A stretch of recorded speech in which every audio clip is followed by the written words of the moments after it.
ولو أننا نزلنا إليهم الملائكة وكلمهم الموتى وحشرنا عليهم كل شيء قبلا ما كانوا ليؤمنوا إلا أن يشاء الله ولكن أكثرهم يجهلون. وكذلك جعلنا لكل نبي عدوا شياطين الإنس والجن يوحي بعضهم إلى بعض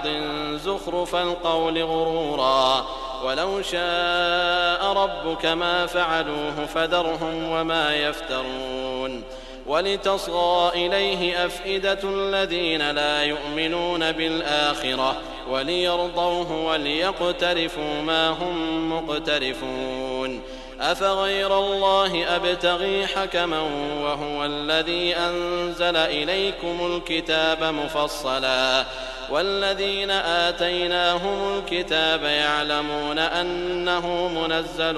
من ربك بالحق فلا تكونن من الممترين. وتمت كلمة ربك صدقا وعدلا لا مبدل لكلماته وهو السميع العليم. وإن تطع أكثر من في الأرض يضلوك عن سبيل الله إن يتبعون إلا الظن وإن هم إلا يخرصون. إن ربك هو أعلم من يضل عن سبيله وهو أعلم بالمهتدين. فكلوا مما ذكر اسم الله عليه إن كنتم بآياته مؤمنين. وما لكم ألا تأكلوا مما ذكر اسم الله عليه وقد فصل لكم ما حرم عليكم إلا ما اضطررتم إليه وإن كثيرا ليضلون بأهوائهم بغير علم. إن ربك هو أعلم بالمعتدين. وذروا ظاهر الإثم وباطنه إن الذين يكسبون الإثم سيجزون بما كانوا يقترفون. ولا تأكلوا مما لم يذكر اسم الله عليه وإنه لفسق وإن الشياطين ليوحون إلى أوليائهم ليجادلوكم وإن أطعتموهم إنكم لمشركون. أومن كان ميتا فأحييناه وجعلنا له نورا يمشي به في الناس كمن مثله في الظلمات ليس بخارج منها كذلك زين للكافرين ما كانوا يعملون. وكذلك جعلنا في كل قرية أكابر مجرميها ليمكروا فيها وما يمكرون إلا بأنفسهم وما يشعرون. وإذا جاءتهم آية قالوا لن نؤمن حتى نؤتى مثل ما أوتي رسل الله الله أعلم حيث يجعل رسالته سيصيب الذين أجرموا صغار عند الله وعذاب شديد بما كانوا يمكرون.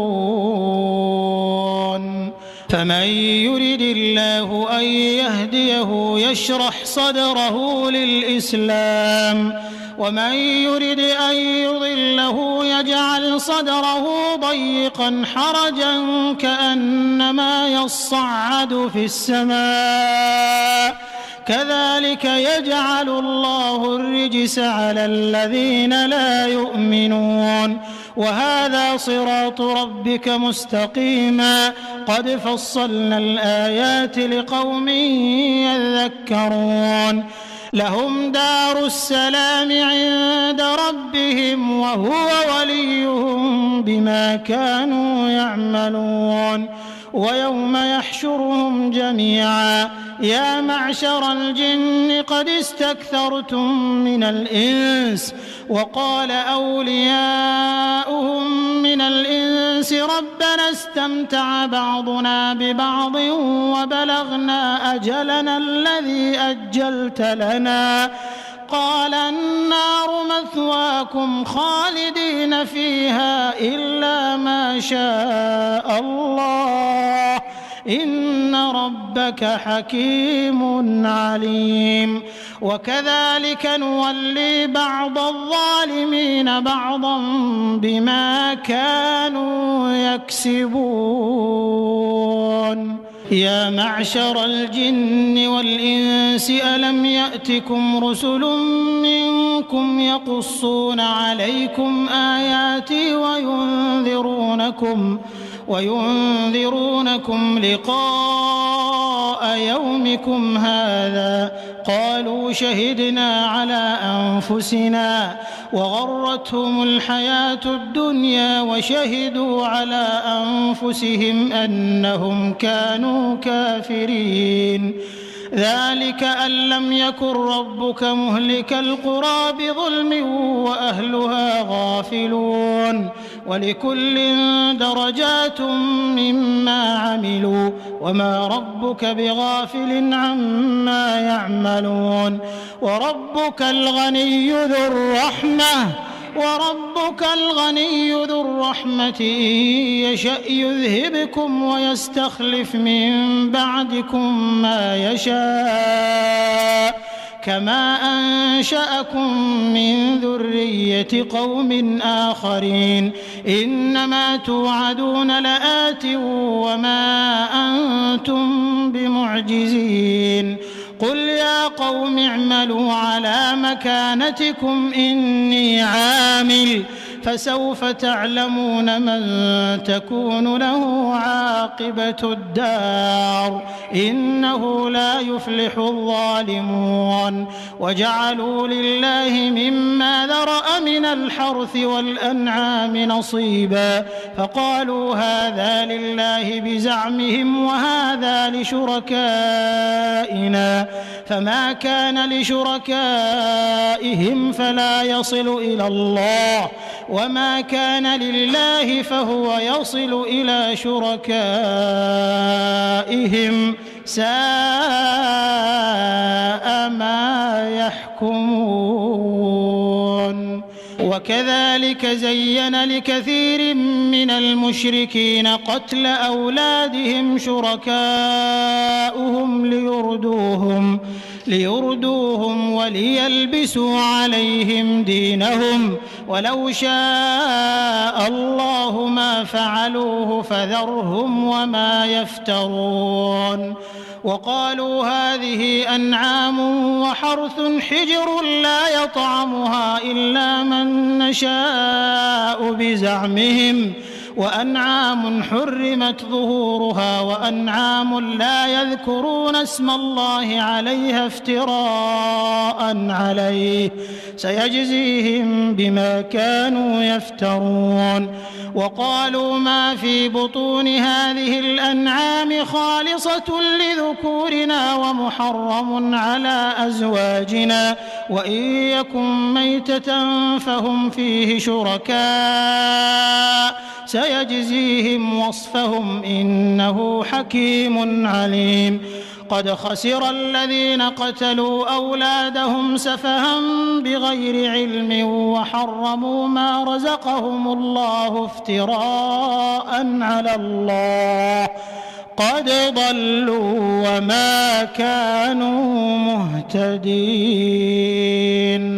وهو الذي أنشأ جنات معروشات وغير معروشات والنخل والزرع مختلفا أكله والزيتون والرمان متشابها وغير متشابه كلوا من ثمره إذا أثمر وآتوا حقه يوم حصاده ولا تسرفوا إنه لا يحب المسرفين. ومن الأنعام حمولة وفرشا كلوا مما رزقكم الله ولا تتبعوا خطوات الشيطان إنه لكم عدو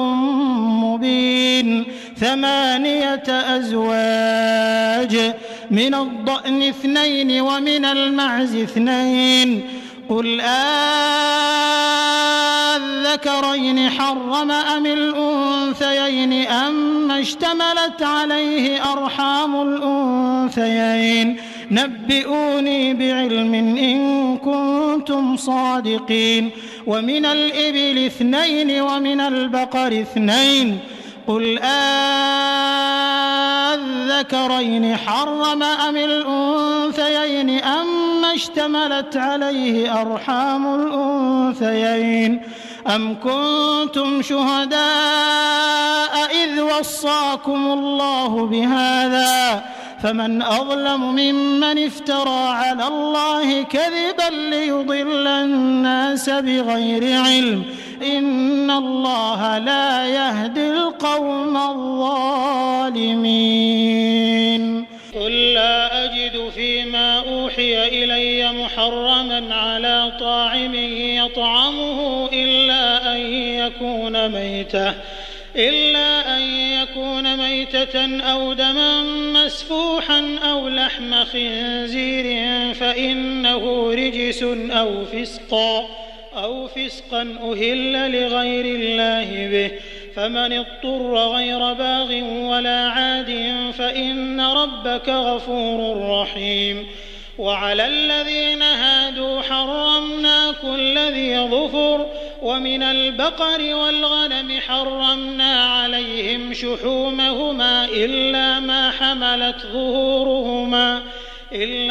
حملت ظهورهما أو الحوايا أو ما اختلط بعظم ذلك جزيناهم ببغيهم وإنا لصادقون. فإن كذبوك فقل ربكم ذو رحمة واسعة ولا يرد بأسه عن القوم المجرمين. سيقول الذين أشركوا لو شاء الله ما أشركنا ولا آباؤنا ولا حرمنا من شيء كذلك كذب الذين من قبلهم حتى ذاقوا بأسنا قل هل عندكم من علم فتخرجوه لنا إن تتبعون إلا الظن وإن أنتم إلا تخرصون. قل فلله الحجة البالغة فلو شاء لهداكم أجمعين. قل هلم شهداءكم الذين يشهدون أن الله حرم هذا فإن شهدوا فلا تشهد معهم ولا تتبع أهواء الذين كذبوا بآياتنا والذين لا يؤمنون بالآخرة وهم بربهم يعدلون. قل تعالوا أتل ما حرم ربكم عليكم ألا تشركوا به شيئا وبالوالدين إحسانا ولا تقتلوا أولادكم من إملاق نحن نرزقكم وإياهم ولا تقربوا الفواحش ما ظهر منها وما بطن ولا تقتلوا النفس التي حرم الله إلا بالحق ذلكم وصاكم به لعلكم تعقلون. ولا تقربوا مال اليتيم إلا بالتي هي أحسن حتى يبلغ أشده وأوفوا الكيل والميزان بالقسط لا نكلف نفسا إلا وسعها وإذا قلتم فاعدلوا ولو كان ذا قربى وبعهد الله أوفوا ذلكم وصاكم به لعلكم تذكرون. وأن هذا صراطي مستقيما فاتبعوه ولا تتبعوا السبل فتفرق بكم عن سبيله ذلكم وصاكم به لعلكم تتقون ثم آتينا موسى الكتاب تماما على الذي أحسن وتفصيلا لكل شيء وهدى ورحمة لعلهم بلقاء ربهم يؤمنون وهذا كتاب أنزلناه مبارك فاتبعوه واتقوا لعلكم ترحمون أن تقولوا إنما أنزل الكتاب على طائفتين من قبلنا وإن كنا عن دراستهم لغافلين أو تقولوا لو أنا أنزل علينا الكتاب لكنا أهدى منهم فقد جاءكم بينة من ربكم وهدى ورحمة فمن أظلم ممن كذب بآيات الله وصدف عنها سنجزي الذين يصدفون عن آياتنا سوء العذاب بما كانوا يصدفون هل ينظرون إلا أن تأتيهم الملائكة أو يأتي ربك أو يأتي بعض آيات ربك يوم يأتي بعض آيات ربك لا ينفع نفسا إيمانها لم تكن آمنت من قبل أو كسبت في إيمانها خيرا قل انتظروا إنا منتظرون إن الذين فرقوا دينهم وكانوا شيعا لست منهم في شيء إنما أمرهم إلى الله ثم ينبئهم بما كانوا يفعلون من جاء بالحسنة فله 10 أمثالها ومن جاء بالسيئة فلا يجزى إلا مثلها وهم لا يظلمون قل إنني هداني ربي إلى صراط مستقيم دينا قيما ملة إبراهيم حنيفا وما كان من المشركين قل إن صلاتي ونسكي ومحياي ومماتي لله رب العالمين لا شريك له وبذلك أمرت وأنا أول المسلمين قل أغير الله أبغي ربا وهو رب كل شيء ولا تكسب كل نفس إلا عليها ولا تزر وازرة وزر أخرى ثم إلى ربكم مرجعكم فينبئكم بما كنتم فيه تختلفون وهو الذي جعلكم خلائف الأرض ورفع بعضكم فوق بعض درجات ليبلوكم فيما آتاكم إن ربك سريع العقاب وإنه لغفور رحيم. أعوذ بالله من الشيطان الرجيم. بسم الله الرحمن الرحيم. ألف لام ميم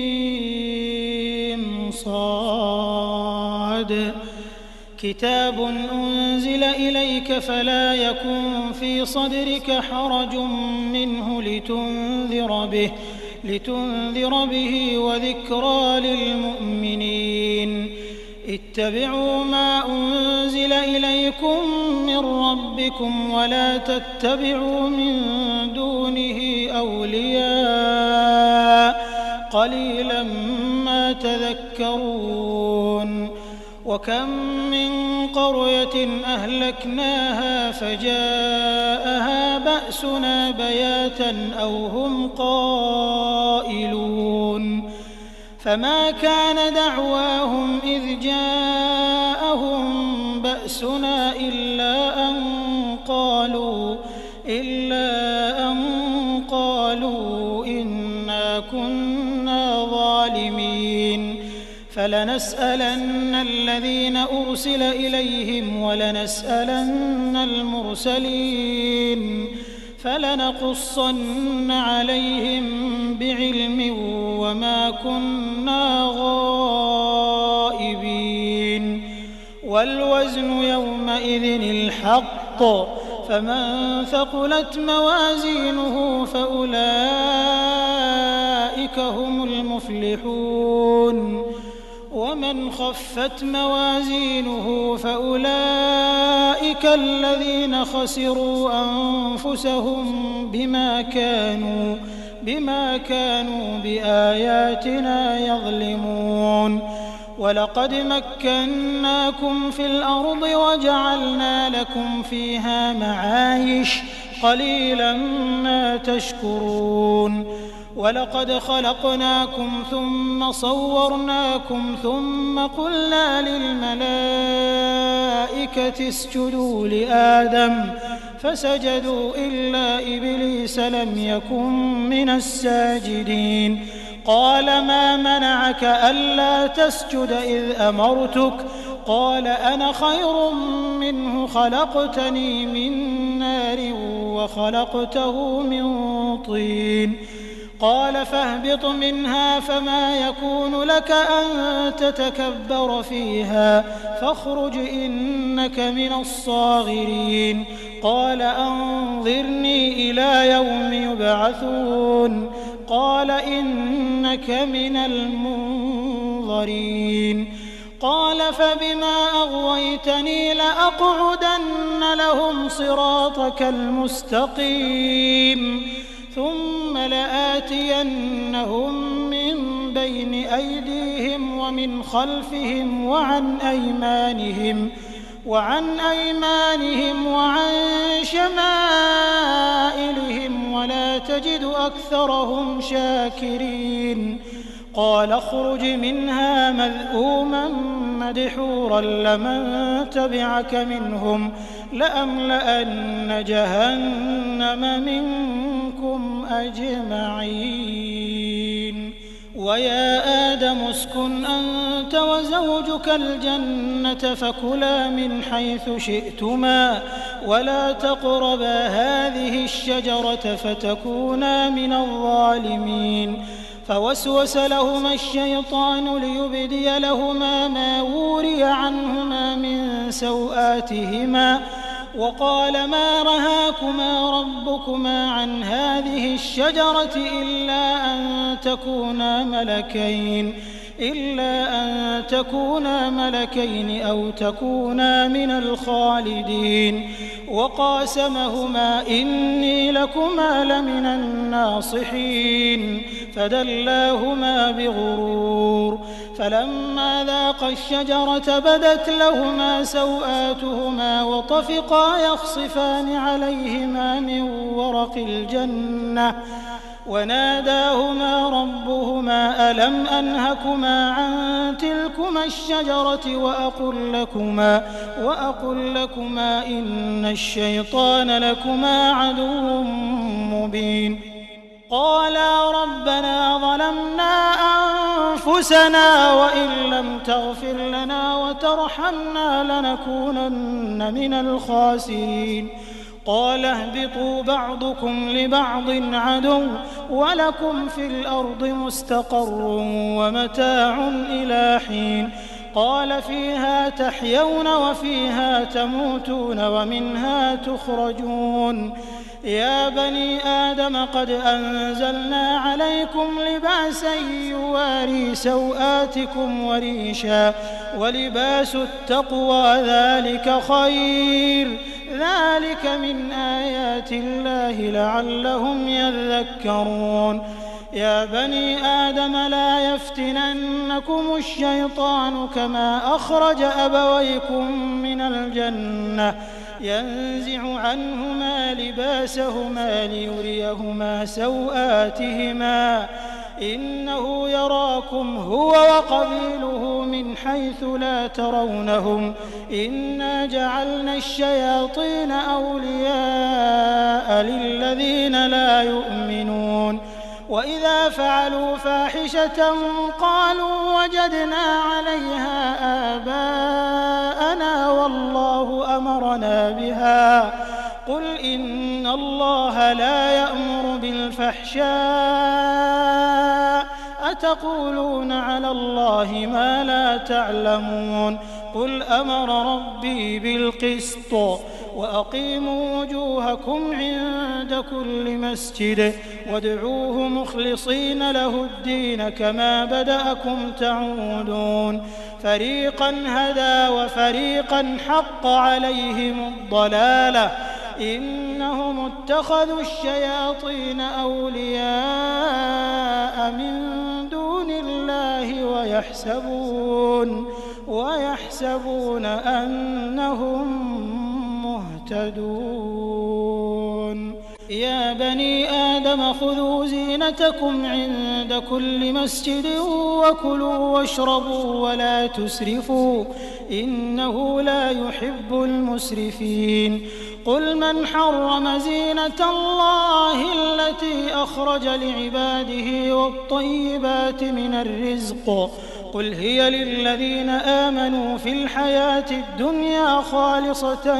يوم القيامة كذلك نفصل الآيات لقوم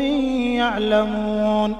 قل إنما حرم ربي الفواحش ما ظهر منها وما بطن والإثم والبغي بغير الحق وأن تشركوا بالله ما لم ينزل به سلطانا وأن تقولوا على الله ما لا تعلمون ولكل أمة أجل فإذا جاء أجلهم لا يستأخرون ساعة ولا يستقدمون يا بني آدم إما يأتينكم رسل منكم يقصون عليكم آياتي فمن اتقى وأصلح فلا خوف عليهم ولا هم يحزنون والذين كذبوا بآياتنا واستكبروا عنها أولئك أصحاب النار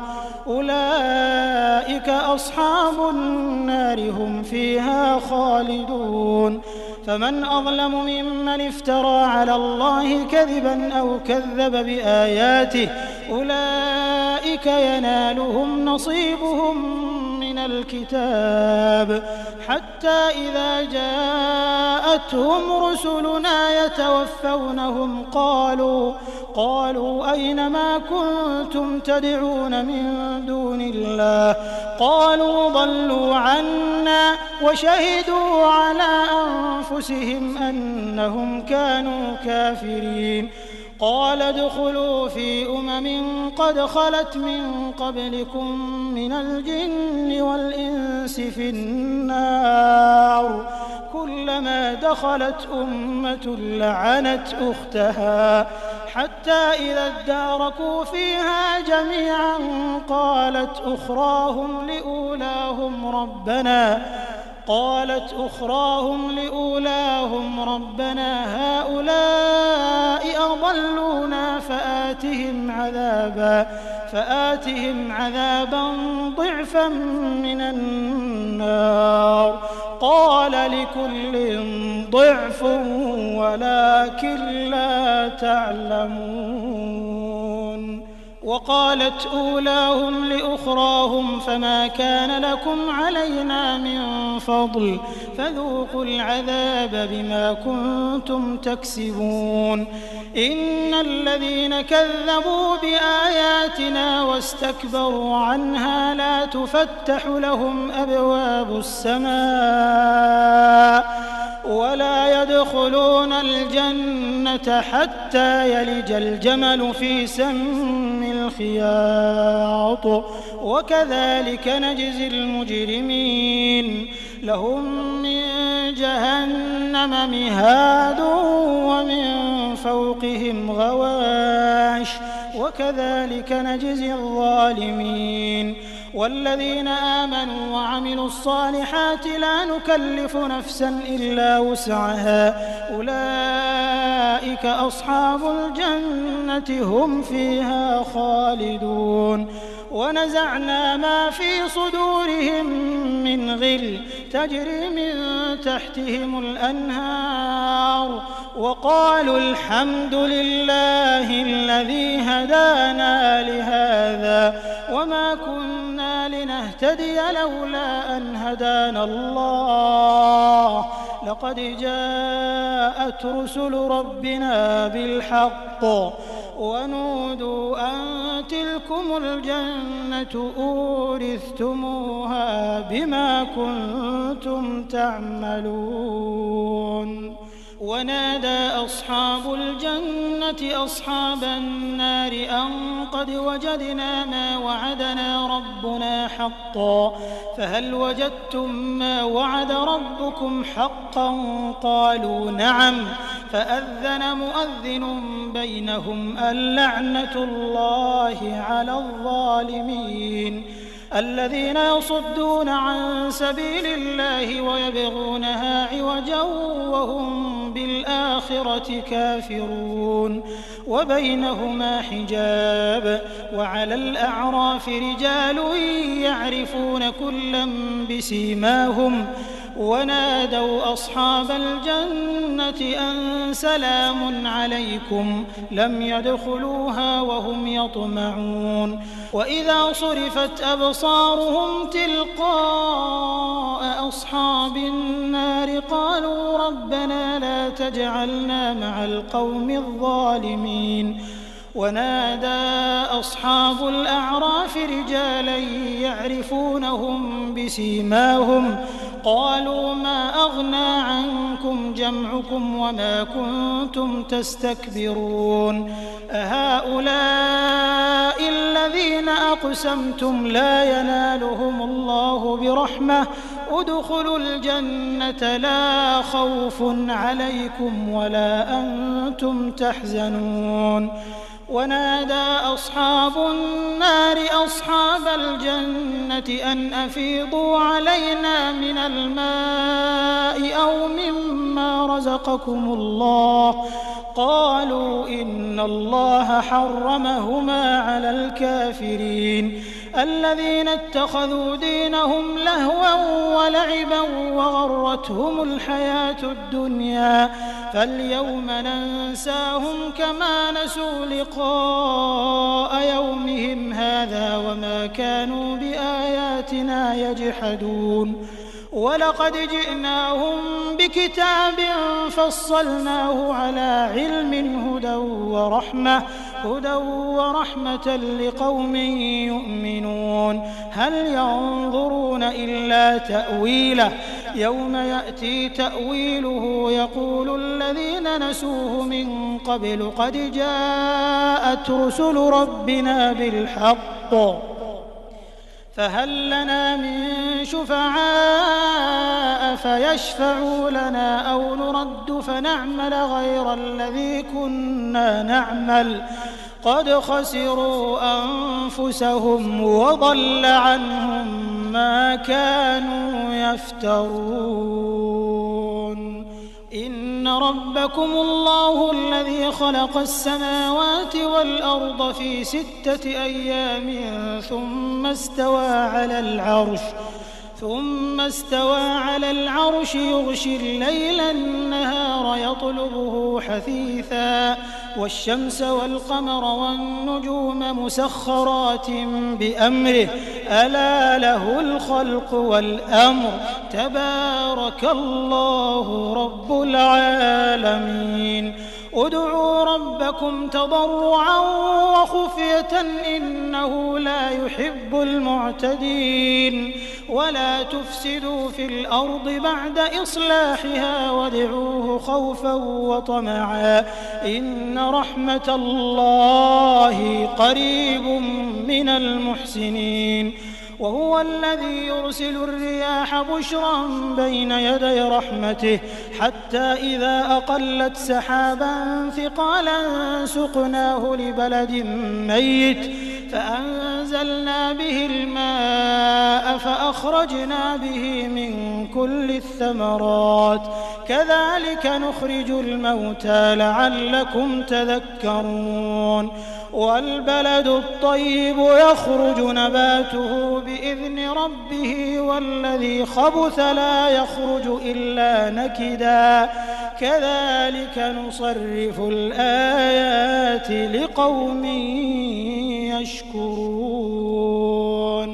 لقد أرسلنا نوحا إلى قومه فقال يا قوم اعبدوا الله ما لكم من إله غيره إني أخاف عليكم عذاب يوم عظيم قال الملأ من قومه إنا لنراك في ضلال مبين قال يا قوم ليس بي ضلالة ولكني رسول من رب العالمين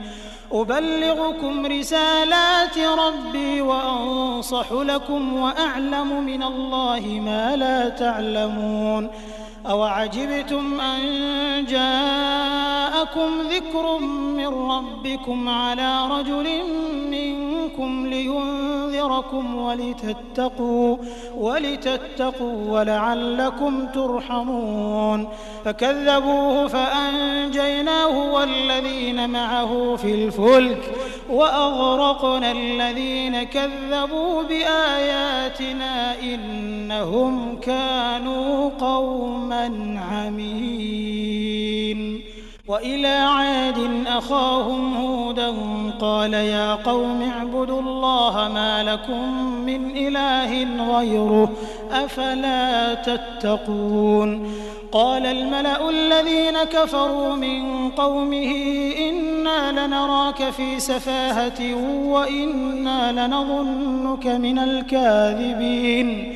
قال يا قوم ليس بي سفاهة ولكني رسول من رب العالمين أبلغكم رسالات ربي وأنا لكم ناصح أمين أوعجبتم أن جاءكم ذكر من ربكم على رجل منكم لينذركم واذكروا إذ جعلكم خلفاء من بعد قوم نوح وزادكم في الخلق بسطة فاذكروا آلاء الله لعلكم تفلحون قالوا أجئتنا لنعبد الله وحده ونذر ما كان يعبد آباؤنا فأتنا بما تعدنا إن كنت من الصادقين قال قد وقع عليكم من ربكم رجس وغضب أتجادلونني في أسماء سميتموها أنتم وآباؤكم ما نزل الله بها من سلطان فانتظروا إني معكم من المنتظرين فأنجيناه والذين معه برحمة منا وقطعنا دابر الذين كذبوا بآياتنا وما كانوا مؤمنين وإلى ثمود أخاهم صالحا قال يا قوم اعبدوا الله ما لكم من إله غيره قد جاءتكم بينة من ربكم هذه ناقة الله لكم آية فذروها تأكل في أرض الله ولا تمسوها بسوء فيأخذكم عذاب أليم واذكروا إذ جعلكم خلفاء من بعد عاد وبوأكم في الأرض تتخذون من سهولها قصورا وتنحتون الجبال بيوتا فاذكروا آلاء الله ولا تعثوا في الأرض مفسدين قال الملأ الذين استكبروا من قومه للذين استضعفوا لمن آمن منهم أتعلمون أن لمن آمن منهم أتعلمون أن صالحا مرسل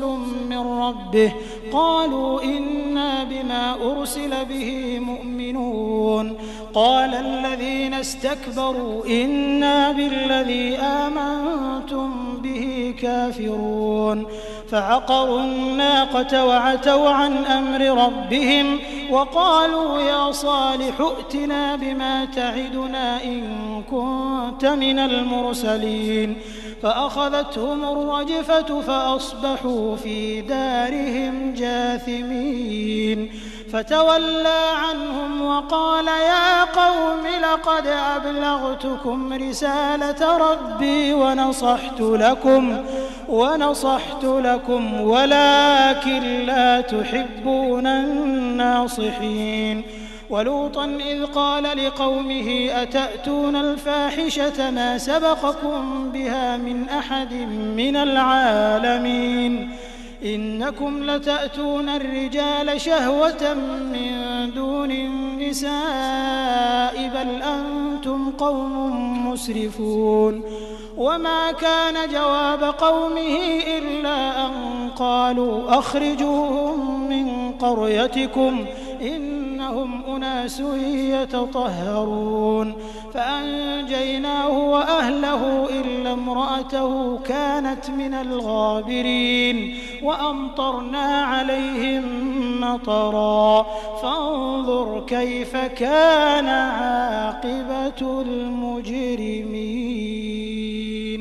وإلى مدين أخاهم شعيبا قال يا قوم اعبدوا الله ما لكم من إله غيره قد جاءتكم بينة من ربكم فأوفوا الكيل والميزان ولا تبخسوا الناس أشياءهم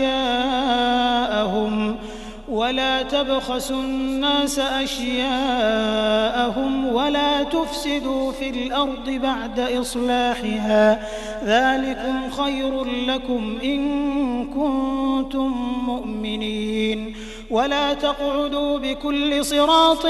توعدون وتصدون عن سبيل الله من آمن به وتبغونها عوجا واذكروا إذ كنتم قليلا فكثركم وانظروا كيف كان عاقبة المفسدين وإن كان طائفة منكم آمنوا بالذي أرسلت به وطائفة لم يؤمنوا فاصبروا حتى يحكم الله بيننا وهو خير الحاكمين